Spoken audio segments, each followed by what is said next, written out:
Did the president admit today that high-income earners already pay more than their fair share of taxes? Listen to what he said. Let me tell you, I looked at my tax reform and I thought, there was a moment there where you look at the figure you're paying and you say, wow, let me think about my position on taxing the wealthy here. Yes, Mr. President, the destruction of wealth and prosperity by soaking the rich through high taxes is a real laugh riot. Here now a lawmaker who understands that high taxes on the rich means fewer jobs and less wealth for everyone. Kansas Republican Congressman Tim Huelskamp, who's not afraid to take on the leadership of the Republican Party when they don't understand Economics 101. Congressman Huelskamp, welcome back to Freedom Watch. It's a pleasure to have you here. Were you surprised to hear the president himself comment that he might think twice about wanting to pay higher taxes because he himself is rich? Was there a glimmer of his understanding of how the economy works, or was he just trying to get the crowd to laugh with him?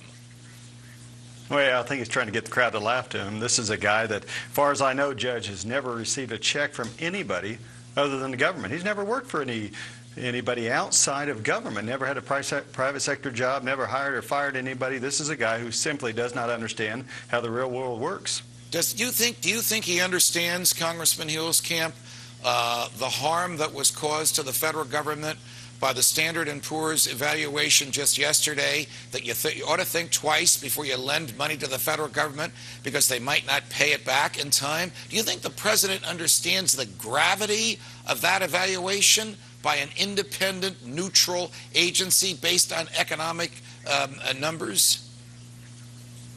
No, I think it's all about politics. I think the president has the country where he wants them. When you have 50% of taxpayers paying only 3% of the income tax and the other 50% paying the remaining 97%, I think he's looking at, well, if I can get to 51%, I win again. It's all about politics. It's not about focusing on the real issue here, and that's an out-of-control federal government, which is, frankly, that's his philosophy.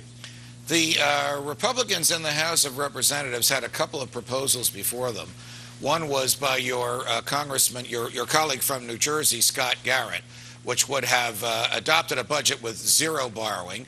One was by your colleague from Wisconsin, Congressman Paul Ryan, which, while it would have made a lot of cuts in the long run, would have had borrowing of about $1.9 million in the next year. Can anybody take Republicans seriously when they authorize any borrowing at all in the face of a $14.3 trillion debt? Well, it's a tremendous hole. It's been dug for many years under multiple administrations, both parties, and that's the problem Republicans are starting to have, I believe, is when you propose a budget, and I supported both Congressman Garrett's budget and as well as the one that finally passed from Congressman Ryan, but one unbalanced in 9 years, the other one balanced in 26 years, and I think that's a pretty strong message, of course, when every Democrat voted no. They didn't want to balance ever, Judge, and that's the message I think the real world is hearing. It says, wait a minute, are these guys in Washington of either party serious about addressing the long-term financial crisis that awaits this nation if we don't bring our spending under control? Right. And the answer right now to most Americans, probably no. Well, is the answer amongst Republicans in the House of Representatives no? Stated differently, if Republicans in the House vote no when the president asks for legal authority to borrow $2.2 trillion in the next year, then that $14.3 trillion hole doesn't get any deeper. But do you think that Republicans will cave and accept some kind of a deal and let the president and Tim Geithner go borrow another $2.2 trillion? Or do you think they'll draw a line in the sand and say, no, we can't afford this, we're going to stop it? Run the government on the money you collect from taxes.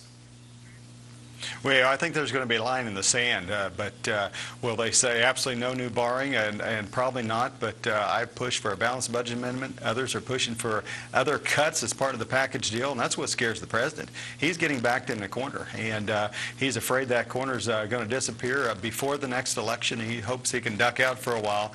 But the point is this downgrading of the rating, or excuse me, of the outlook is serious stuff. Yes, it is. And there's no more games here, Judge. It's very serious stuff. Meanwhile, the president's running around talking about $2 trillion in new taxes on entrepreneurs across America. He's going the wrong direction. Got it. Congressman Huelskamp, thank you for joining us. Forget folks like